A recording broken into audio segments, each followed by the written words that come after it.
When asked simple questions like what his name was, Tase the hell out of him. he was giving answers that clearly showed you that his mental state was not healthy. It was clear that it was a bad tase. There you go. A team of Marlboro County law enforcers ending their silence, revealing years of what they claim is interference and abuse from the county's top law enforcer. I am absolutely terrified. This is heartbreaking. This is a situation I've never been in. The man who led the sheriff's major crimes unit named an investigation after the sheriff, an investigation that brought state investigators back to Marlboro County. Regardless of the consequences, the oath I took when I swore in to do this job was to the people I serve, not to the people I work for.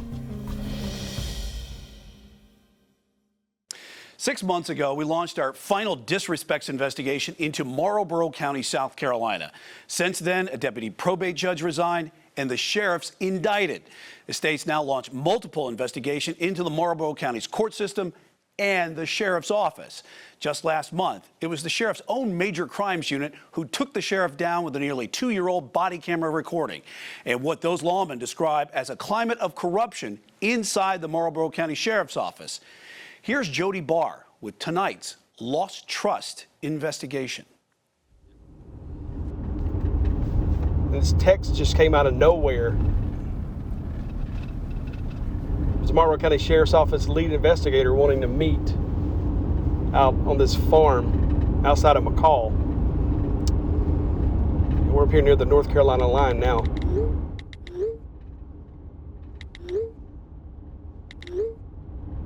To be honest, it's a little suspicious. We spent the past several months investigating the probate court here in town, now the sheriff's office.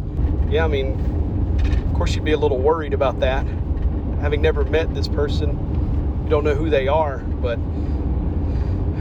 we've absolutely got to go. There's no other option. When I got out of the car, a group of armed lawmen were waiting. Lawmen who spent years in the shadows of the sheriff's office. One of them, Lieutenant Trevor Murphy, the leader of the Marlboro County Sheriff's Major Crimes Unit. There's no more smoke screens, no more anonymous tips, anonymous letters, no blurred out voices or blurred out faces.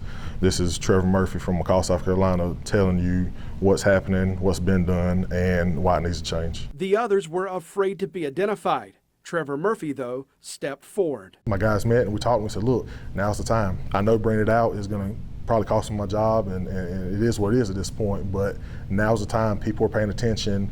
Now it can't be covered up. I believe when you took my phone call and I presented stuff to you, I wasn't told, okay, I'll look into it, and nothing was done. You looked into it and you got the public's attention. They'd had it with the sheriff. Long ago, the group decided to go public and handed over a stack of police reports.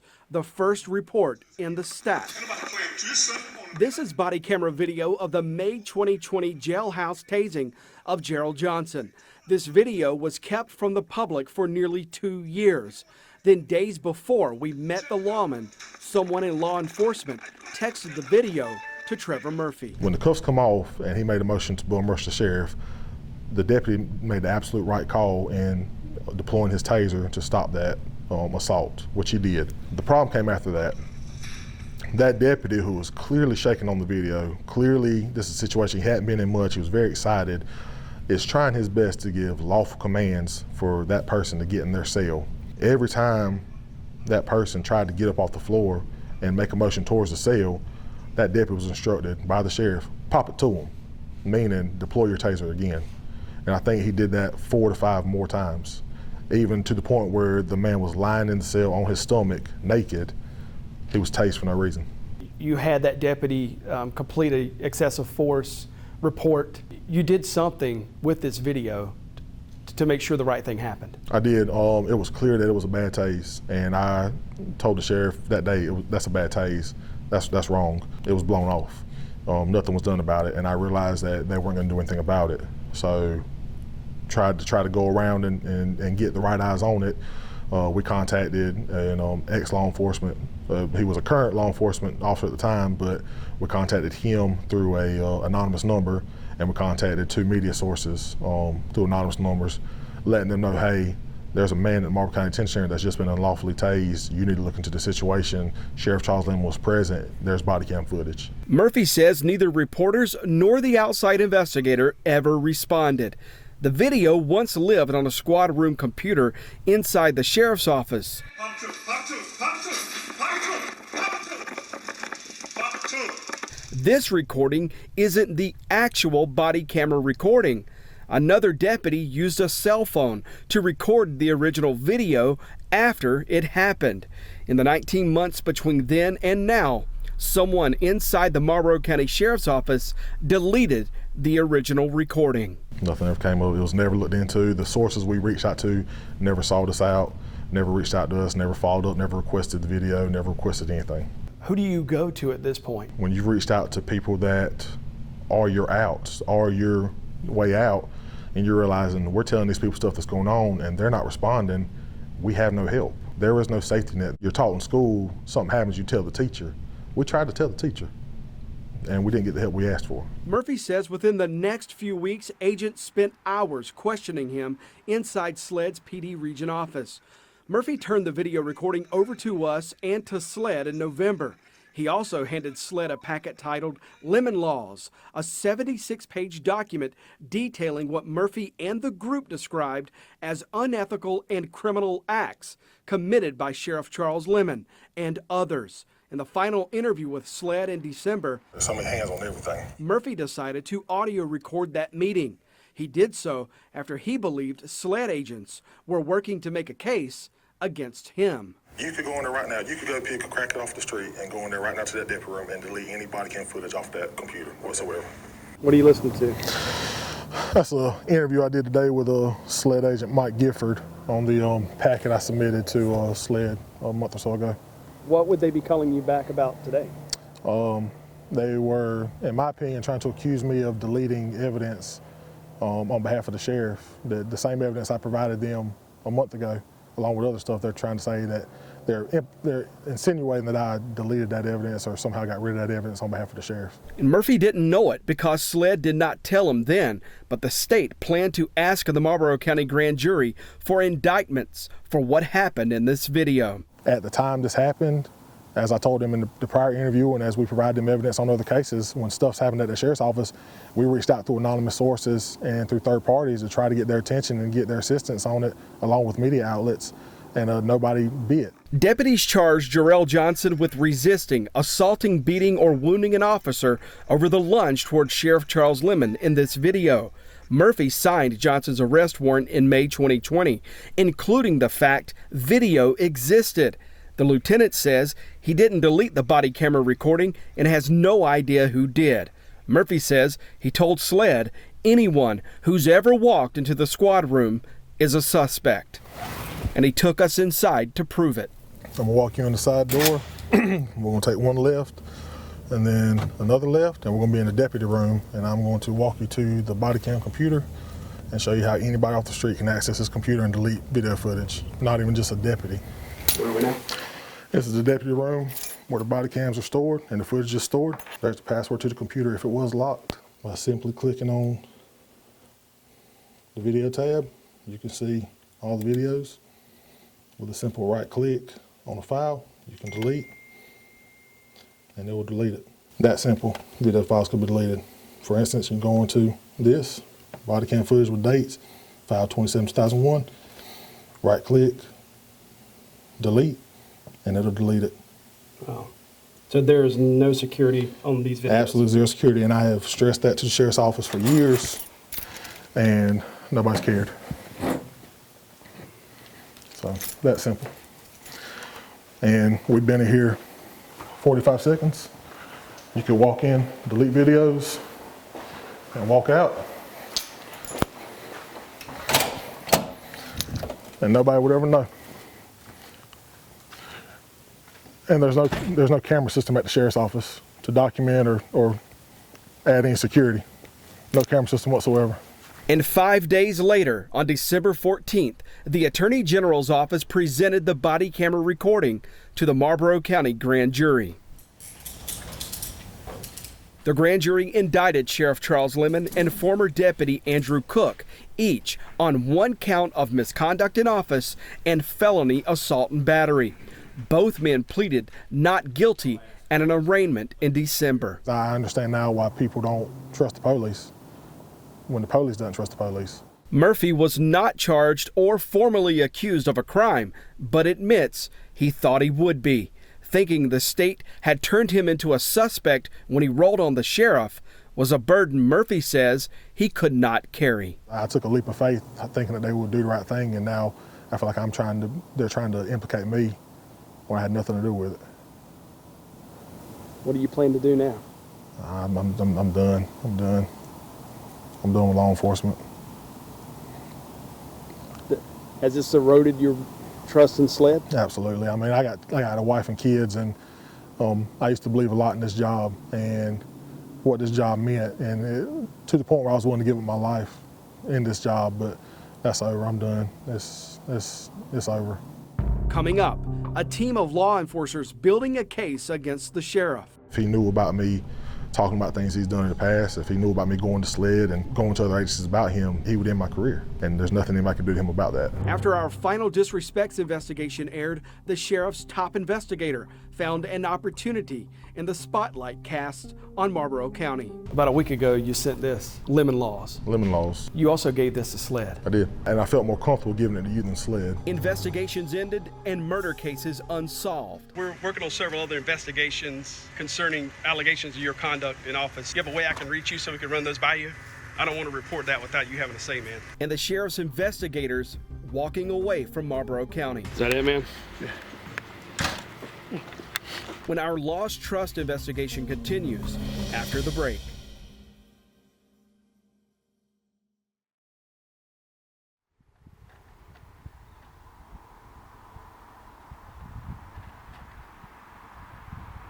June 23, 2021. Marlboro County 911. There's a dead body out here. He's just in the middle of the road. Could you tell whether it was a black male or a white male? It's a black man. He got on all gray. I passed him coming from McCall. I was scared to turn around because I don't know what's going on. I'm out here in the woods. I'm scared for my life. We're on the way to a site on Pea Bridge Road where we worked a homicide back in June of this year, 2021. A man was shot multiple times and left in the middle of the road where he later died. It was early in the morning, midnight, 1 a.m., where the scene is roped off right at the North Carolina line. And I immediately see somebody I recognize as a guy from McCall named Patches just laying in the middle of the roadway in a puddle of his own blood. Marlboro County Sheriff's Lieutenant Trevor Murphy says Ronald Thomas's murder was an execution. And at that point I realized that this was no hit and run and this was no self-inflicted wound, that this man was murdered. It didn't take Murphy and his men long to develop leads from people who watched as Patches was gunned down in the middle of Pea Bridge Road. We caught a break, had two eyewitnesses come forward, and they both gave a statement on what happened that night and what they saw with their own eyes. And they both implicated a killer, somebody they knew, somebody they recognized, and somebody they observed take the life and kill Patches. Murphy says he video recorded the witness statements, then tracked down the suspect and interviewed him. The man told investigators he had nothing to do with the murder and had an alibi, and he was with 3 other people nowhere near the crime scene. And none of them could confirm his alibi. They all denied being with him that night and said that he was not with them, which completely ruined the story he gave us. At this point, with 2 eyewitnesses, we were able to establish some motive due to past incidents between the victim and the alleged offender. We have an offender who's given us an alibi that we have completely blown through and discredited. And at this point, it was time to speak with the solicitor and seek charges out against the shooter. The investigators brought the evidence before our solicitor, who reviewed everything and confirmed that we had enough to move forward with charges, at which point an affidavit was drawn up for murder and presented to the magistrate judge and approved. But the murder case is still open and charges never filed. The lawmen say one person stood in the way, Marlboro County Sheriff Charles Lemon. But unfortunately, once we let Sheriff Lemon know about the evidence we gathered and our approval for warrants, we were put on hold and told to wait because he had another person of interest he wanted to look into first. And that was in late July? That was in mid to late July, yeah. Central 305. I'll be 10-8. Murphy says he never got the go-ahead from the sheriff, but never stopped working to make an arrest. A log S77 check, the Greasy Corner in McCall. We were on patrol with Murphy in December when he spotted Patches' widow, who's also waiting for justice for her husband's murder. Hey, gal. Good, you doing all right? How you holding up? I'm making it. You need anything? No, I'm good. We're still working. I know. We're still working on it. I know they was telling me about it. Okay. We're still on it, so you heard anything new or? No, No. the same. We're still on it, and we're gonna make something happen. I know y'all are. So I appreciate let me know it. if you need anything. All right. Thank you, All right. Bye. Murphy says he couldn't tell her the whole story. The story of how he says his boss, the elected sheriff, was the only thing standing in the way of a murder warrant. Absolutely. If Sheriff had not interfered, if he would just allowed us to do our job and present the probable cause that was established and seek out that warrant, then a person who was seen by two people to take a life would be in jail right now. We found Sheriff Charles Lemon in December as he emptied his patrol truck just hours after the governor suspended him from office. How about the P Bridge homicide? Your investigators tell us that you told them to hold off on securing murder warrants on that case in July. And here it is, December, and that case is still unsolved. Lemon remained silent as he and a pair of SLED agents moved him out of office. Murphy told us this wasn't the only time the sheriff stood in the way of the Major Crimes Unit and their pursuit of justice. The sheriff likely didn't know at the time a group of law enforcers spent 2 years compiling a case on him, detailed in a 76-page document titled Lemon Laws. Murphy delivered the file to SLED in November, the same day he gave it to us. About a week ago, you sent this, Lemon Laws. Lemon Laws. You also gave this to SLED. I did. And I felt more comfortable giving it to you than SLED. I believe in SLED. I believe that Chief Kill has a great agency that's very capable. But again, the sheriff claims to have so much power and reach, and there's no way of knowing how far that power actually reaches. Or who to trust. Or who to trust. Who you can trust in law enforcement, outside of law enforcement. But after going through those incidents that we tried to get out in the past and tried to go through like backdoor ways, secret phone numbers, manufactured emails, trying to get this information out to law enforcement and the media, and nothing ever be done with it, I realized that being anonymous isn't gonna work anymore. The fear was being blackballed from law enforcement. South Carolina sheriffs have the power to fire a deputy for no reason at all. Since South Carolina law enforcers hold certifications to carry a gun and badge, a misconduct claim against a certification would put a license to police in jeopardy. It could take months or more than a year for a law enforcer to clear his name with the state, if he can ever clear it at all. I just got a call yesterday that he went to SLED himself and attempted to slander me, but thankfully I'd already given SLED that packet and they knew what he was trying to do and that he was trying to throw something on me that he has done. I am absolutely terrified of doing this. This is heartbreaking. I cried in the truck this morning when I turned my notice in. I mean, this is, I'm not gonna cry now, but this is heartbreaking. This is terrifying. This is a situation I've never been in. I'm being forced to walk away from my dream, and it is heartbreaking. People don't understand that, again, with a simple stroke of the pen, he can put something on my separation letter that he sends to the academy that keeps me from doing this job, ever again. That he could call other agency heads and lie on me off the record to keep anybody else from ever hiring me. The day we shot this interview with Trevor Murphy in November, he resigned. But he did not leave the sheriff's office right away.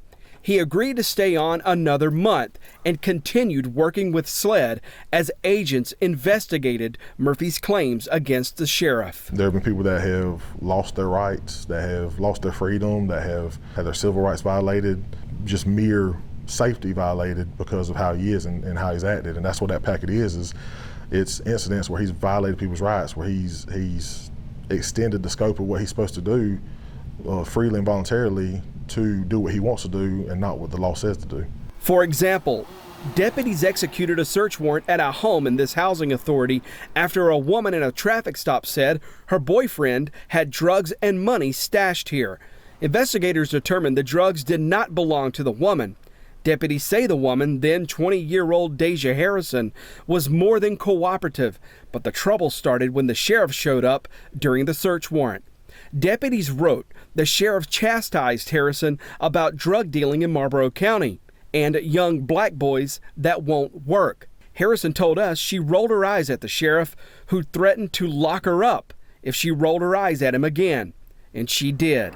The report says the sheriff grabbed her, cuffed her, and had another deputy charge her with public disorderly conduct.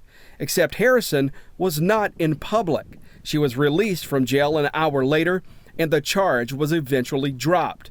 It was an arrest investigators told us the sheriff had no lawful authority to make. Investigators say the sheriff abused his authority again when a house on Pringle Drive was broken into and someone stole around $100 in change. Investigators wrote in the report the homeowner named two men labeled persons of interest in the police report. Investigators say the sheriff ordered another deputy to sign first-degree burglary warrants on Curtis Jackson and Monty Jacobs, two men who lived around the corner. The charge carries a potential life sentence.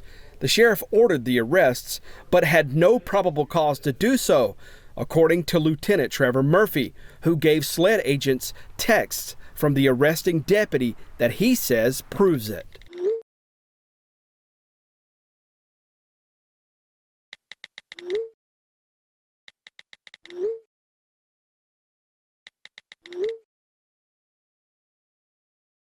The charges against both men were later dismissed.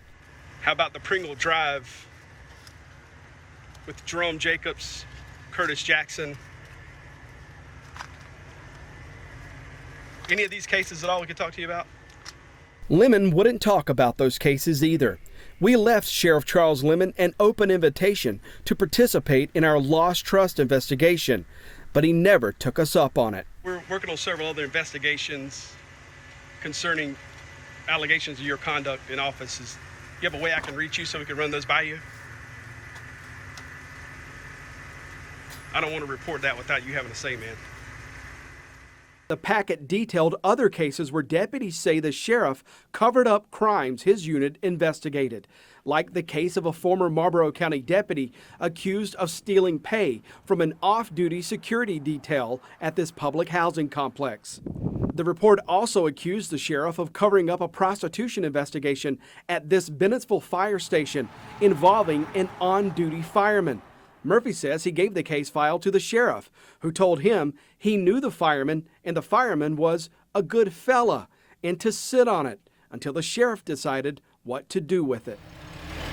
We filed a Freedom of Information Act request with the new Marlboro County Sheriff to see the case files for the off-duty security work and the fireman investigation. I went through Law Track. I cannot find any incident reports you're looking for or asked about or inquired about. Chief Deputy Larry Turner says he searched every database in the sheriff's office for the case files the investigators say they turned over to Sheriff Charles Lemon, but those records no longer exist. Why would they not be here? That I can't answer. I have no clue. This filed over a couple months ago, and we're kind of just sitting on go. Murphy says the last thing he wanted to do was to risk his law enforcement career by going on camera and going public. But he says he had no other way to get this out. There's a thing in law enforcement, this blue wall of silence, where you don't tell on cops, don't do this, don't do that. But to me, that's nonsense. I don't believe in that. Report it. If nobody listens at the sheriff's office, go to SLED. If nobody listens at SLED, go to the FBI. If nobody listens at the FBI, go to Jody Parr.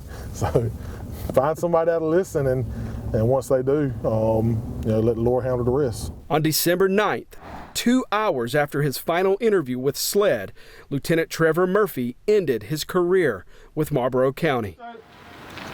Murphy waved his key card outside the secured sheriff's office door and walked in to hand over his gun and badge. After a few minutes saying goodbye.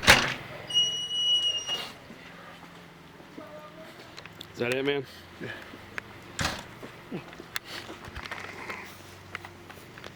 Trevor Murphy left the Marlboro County Sheriff's Office for the last time. Now, 1 month later, Trevor Murphy says interim Marlboro County Sheriff Larry McNeil has not offered him his job back. SLED tells me the investigation into the allegations against suspended Marlboro County Sheriff Charles Lemon is ongoing, and so is the state's prosecution of the sheriff and the former deputy over that body camera video.